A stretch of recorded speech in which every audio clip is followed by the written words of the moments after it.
Assalamualaikum warahmatullahi wabarakatuh. Selamat bertemu kembali dengan saya Ahmad Hafiz Ainur Rasyid pada mata kuliah menggambar teknik.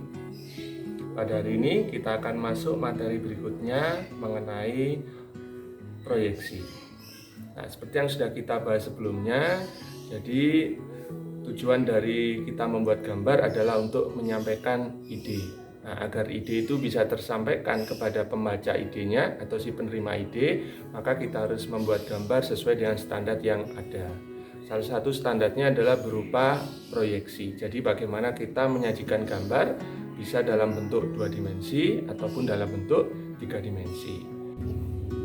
Nah, bisa diperhatikan di sini, ini adalah salah satu contoh gambar. Ini adalah merupakan gambar kerja berupa gambar piston, yang mana gambar ini sudah dilengkapi dengan semua keterangan-keterangan di mana ide gambar piston ini nantinya akan disampaikan pada operator atau pembuat manufaktur. Penyajian gambar proyeksi dibagi menjadi 2, yaitu ada proyeksi 3 dimensi dalam bentuk 3 dimensi yang kita sebut sebagai proyeksi piktorial. Kemudian ada penyajian gambar proyeksi dalam 2 dimensi yang kita sebut proyeksi ortogonal. Untuk proyeksi piktorial sendiri terbagi ada beberapa macam.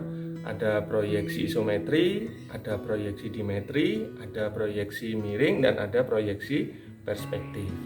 Untuk proyeksi ortogonal ada 2, yaitu proyeksi ortogonal Amerika dan proyeksi ortogonal Eropa. Berikut sudah ada alat bantu peraga di depan kita agar mudah untuk membayangkan. Seperti yang sudah saya sampaikan tadi, proyeksi piktorial adalah menyajikan gambar benda dalam bentuk 3 dimensi dengan pandangan tunggal. Bagaimana kita bisa menyajikan semua informasi yang lengkap mengenai benda ini dengan satu pandangan tunggal? Kalau kita melihat benda ini dengan posisi tegak lurus, kita hanya bisa menyajikan satu sisi benda tersebut, sedangkan sisi yang lain tidak bisa. Karena itu konsep dari proyeksi piktorial adalah melihat benda tersebut dalam kondisi miring. Nah, seperti ini. Karena benda seolah-olah dimiringkan, maka kita bisa melihat ada sisi, semua sisinya bisa kelihatan. Karena itu pada proyeksi piktorial kita nanti akan mengenal ada kemiringan benda. Berikut adalah contoh gambar yang menggunakan aturan proyeksi piktorial isometri. Seperti yang sudah saya jelaskan tadi, agar kita bisa menyajikan benda dengan pandangan tunggal dan semua detail atau bagian benda terlihat, maka bendanya harus dimiringkan. Nah, aturan dari proyeksi isometri adalah sisi benda yang kita bilang sumbu X, kemudian sisi benda lainnya yang kita bilang sumbu Y, itu dia memiliki sudut sebesar 30 derajat.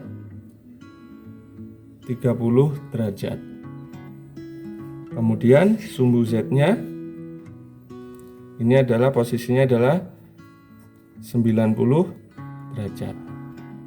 Nah, benda yang dimiringkan sebesar 30 derajat kita sebut dengan proyeksi piktorial isometri.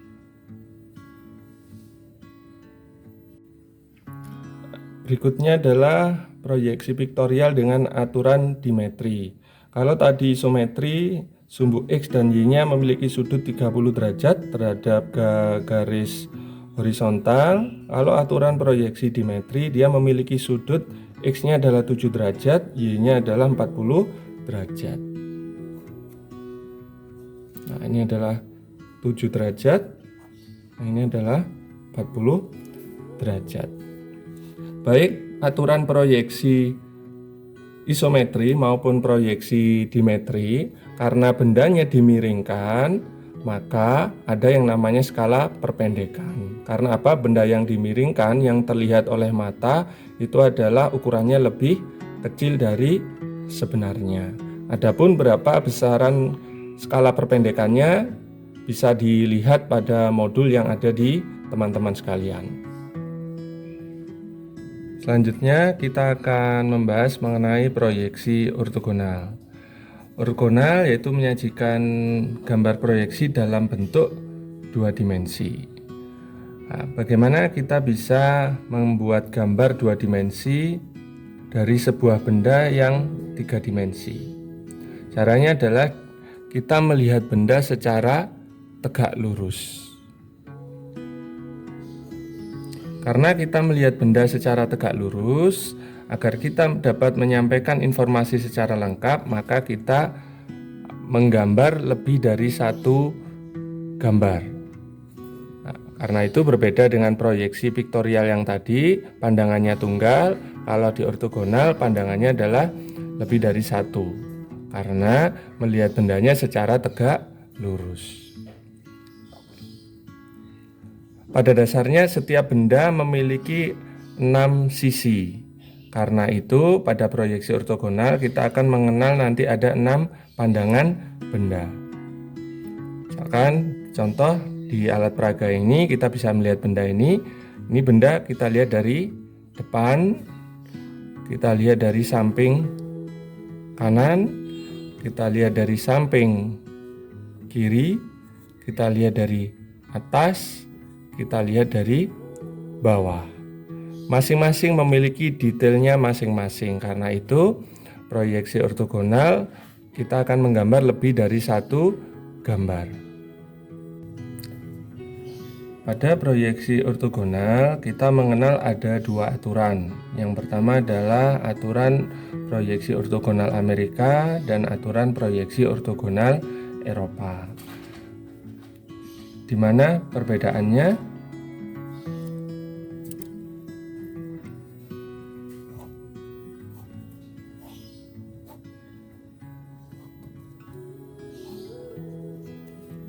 Bisa kita lihat di sini. Ini ada benda yang akan kita gambar. Kemudian ini ada bidang proyeksi yang selanjutnya akan menjadi kertas gambar. Kemudian ada pandangan mata kita. Ya. Benda dilihat, misalkan ini benda dilihat dari depan. Ini bendanya digambar di bidang proyeksi. Ini adalah aturan menggambar proyeksi ortogonal Amerika. Bagaimana kalau Eropa?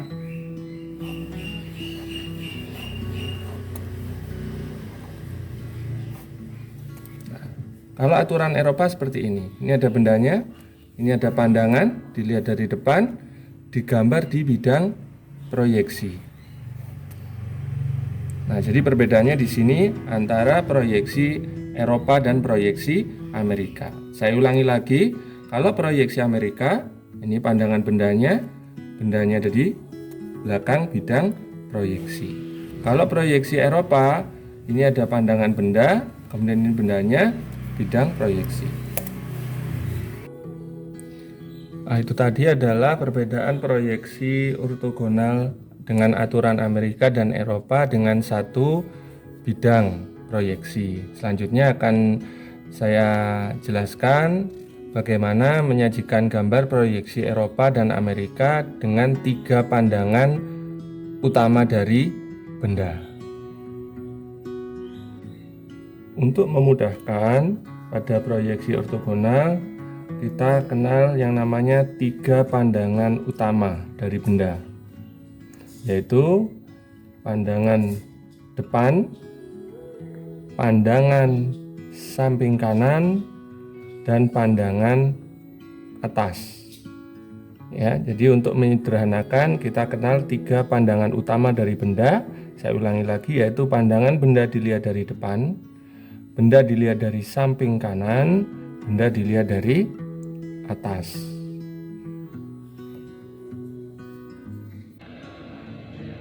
Seperti yang sudah kita bahas sebelumnya, bahwa perbedaan antara proyeksi Eropa dan Amerika adalah cara meletakkan hasil proyeksinya. Sedangkan cara memandang bendanya adalah sama. Bagaimana cara membuat bidang? Nah, ini yang atas adalah bidang miliknya Amerika. Bidang depan, bidang atas, bidang kanan. Kalau yang bawah ini adalah tiga bidang utama miliknya Eropa, yaitu bidang belakang, bidang bawah, bidang kiri. Bidang awalnya berupa 3 dimensi. Bagaimana bisa menjadi 2 dimensi? Yaitu ada bagian yang seolah-olah dipotong. Kalau pada proyeksi Amerika yang dipotong, seolah-olah dipotong adalah dari antara bidang atas dan bidang samping kanan. Dipotong, kemudian direbahkannya ke arah kita. Ke arah kita. Sehingga di mana potongannya jadi di sini.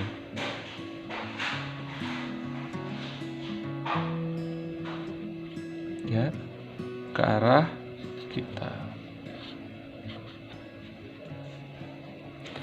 Bagaimana dengan tiga bidang utama untuk proyeksi Eropa? Nah, kalau dari Amerika itu yang dipotong adalah antara bidang atas dan bidang kanan, maka untuk Eropa sebaliknya, yaitu antara bidang bawah dan bidang samping kiri. Ini seolah-olah dipotong. Kemudian bagaimana merebahkannya? Merebahkannya menjauhi kita, sehingga didapatkan, nah ini hasil potongannya. Merebahkannya adalah menjauhi kita. Itu cara penjelasan cara membongkar bidang dari 3 dimensi menjadi 2 dimensi. Nah, dari perbedaan cara merebahkan bidang yang dari 3 dimensi menjadi 2 dimensi itu juga memiliki pengaruh terhadap hasil proyeksinya. Oke, saya sudah punya benda. Benda ini akan dilihat dari 3 pandangan utama, yaitu dilihat dari depan, dilihat dari samping kanan, dan dilihat dari atas. Benda kalau dilihat dari depan, maka yang terlihat adalah bagian A. Kalau dilihat dari samping kanan, yang terlihat adalah bagian D saja.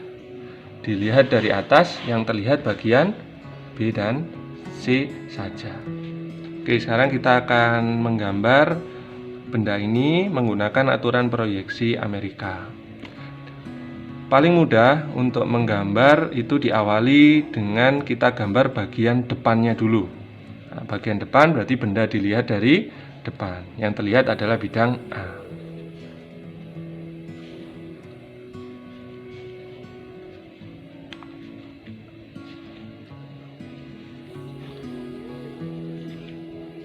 Ya, yang terlihat adalah bidang A.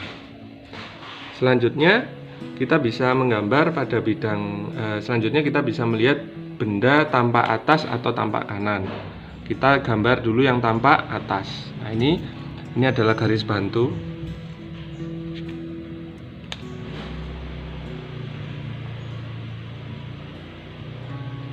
Nah, yang terlihat dari atas adalah bidang B dan bidang C.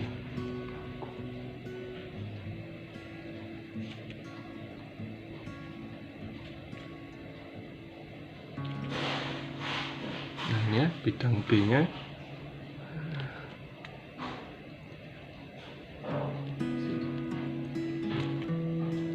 Ini bidang B, ini bidang C.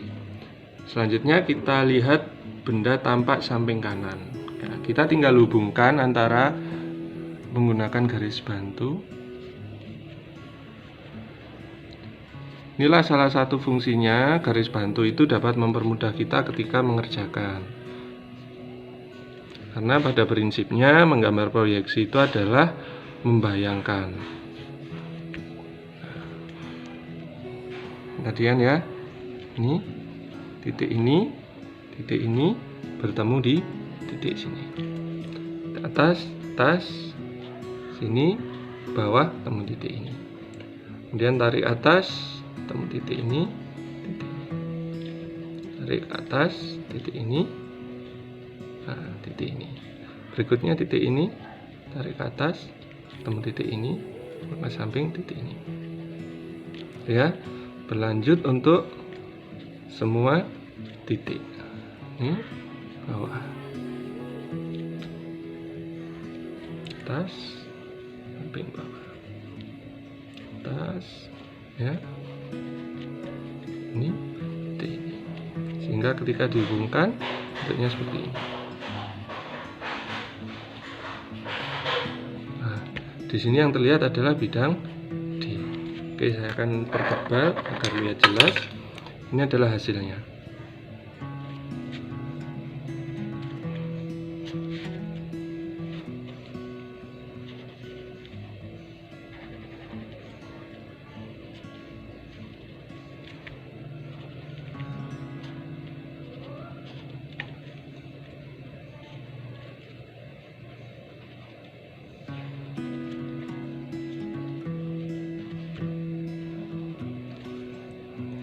Terlihat ini adalah bersama ya, A, paham?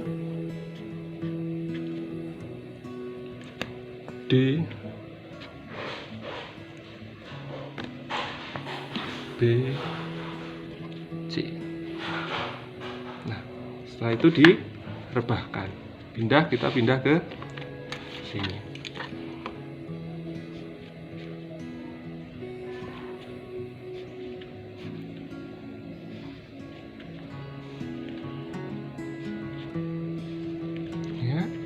Garis bantunya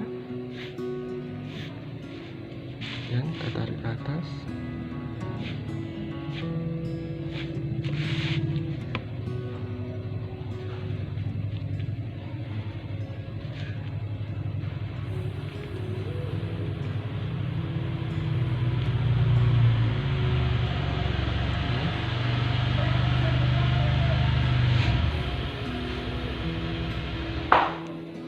Ingat, untuk yang di sini bisa menggunakan jangka ya, atau bisa menggunakan sudut ini 45 derajat.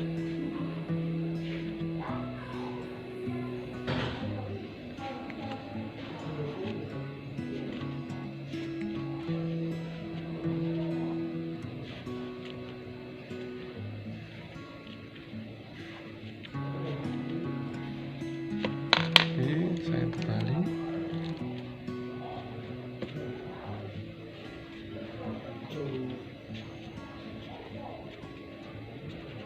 Bidang yang terlihat benda tanpa A, dan dilihat dari atas.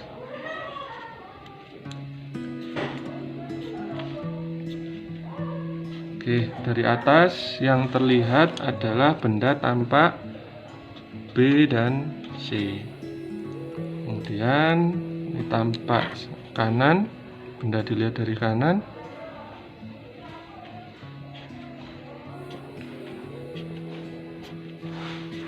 Yang terlihat benda tanpa D. Oke, selanjutnya kita akan menggambar menggunakan aturan proyeksi Eropa. Kalau menggunakan aturan proyeksi Eropa, benda dilihat dari depan yang terlihat A, digambarnya di bidang belakang.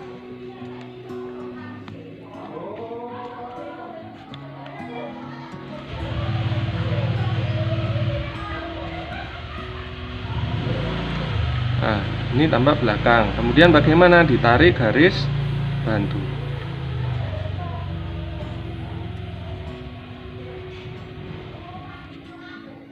Berarti dilihat dari atas, digambar di bidang bawah, ya.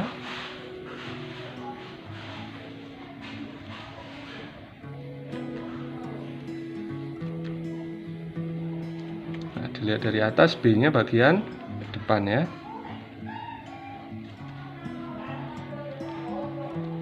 Oke, selanjutnya kita lihat, kita gambar benda dilihat dari samping kanan, digambar di bidang kiri.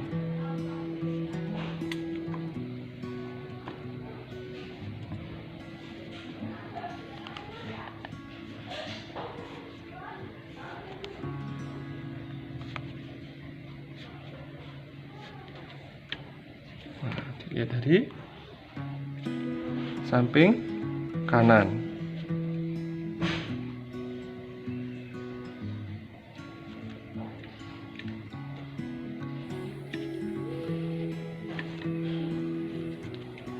ya. Oke, saya tebali. Benda dilihat, ini tampak depan benda yang digambar di bidang belakang A. Tampak benda dilihat dari atas, digambar di bidang bawah. Ini tampak benda dilihat dari samping kanan, digambar di bidang kanan. Ini berarti yang terlihat adalah B, ini adalah C, samping sini adalah D. Oke, kemudian kita bongkar, hindari kan proyeksi masih pada bidang 3 dimensi. Selanjutnya kita bongkar, ini ya bidangnya, yang merah ini dipotong, kemudian direbahkan menjauhi kita. Ini adalah hasilnya.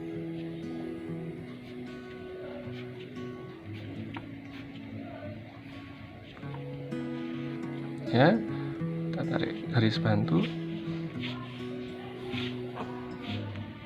Nah, terlihat di sini.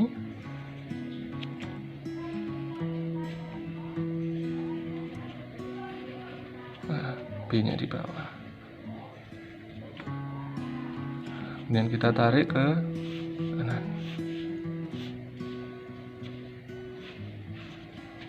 Ini jangan lupa 45 derajat atau menggunakan bantuan jangka.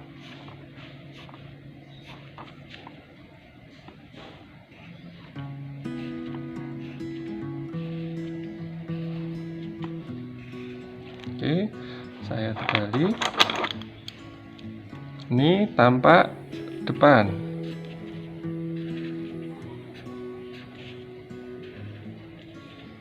A. Ini tampak atas yang digambar di bidang bawah. Yang terlihat benda bagian B dan C. Kemudian ini adalah tampak kanan yang digambar di bidang kiri.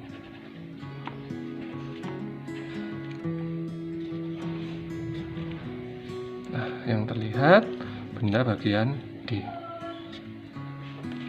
Oke, inilah perbandingannya. Jadi konsekuensi dari cara merebahkan bidang yang kebalikan, maka hasilnya seperti ini. Nah, bisa dilihat tampak atas, tampak depan. Yang terlihat adalah bidang A. Ini bidang A, bidang A. Hasil proyeksinya sama. Bentuknya sama, L-nya sebelah kiri. Sama. Kemudian dilihat dari samping kanan, yang terlihat adalah bidang bagian D. D, D. Sama. Hasil proyeksinya sama. Tetapi karena cara merebahkan bidangnya berbeda, coba dilihat penempatannya. L-nya, dia seolah-olah L-nya menghadap keluar, L-nya menghadap ke dalam. Jadi konsekuensi dari cara merebahkan bidang yang berbeda, dia akan membentuk penempatan hasil proyeksi yang berbeda. Kalau hasil proyeksinya sama, tapi penempatannya yang seolah-olah kebalikan. Nah, jangan lupa juga ini posisi ininya ya. B-nya ada di bawah. Ini jadi penjelasan mengenai proyeksi Amerika dan proyeksi Eropa. Jadi teman-teman harus bisa membayangkan, jangan hafalan mengenai cara membongkar bidangnya, sehingga nanti hasilnya juga akan benar. Ya, berikut adalah gambar yang menggunakan proyeksi piktorial dan ortogonal. Gambar ini menggunakan aturan proyeksi piktorial isometri dan proyeksi ortogonal Amerika. Kita ambil contoh di sini. Ini adalah proyeksi piktorial menggunakan aturan isometri karena kemiringan bendanya adalah 30 derajat, 30 derajat. Ini adalah gambar proyeksi ortogonal Amerika dilihat dari 3 pandangan utama. Ini adalah pandangan depan, pandangan samping kanan, dan pandangan atas. Nah, ini ada kombinasi pandangan yang lainnya. Nah, ini sama, bendanya digambar menggunakan proyeksi isometri. Nah, ini benda dilihat dari depan, benda dilihat dari atas, ini benda dilihat dari samping kiri.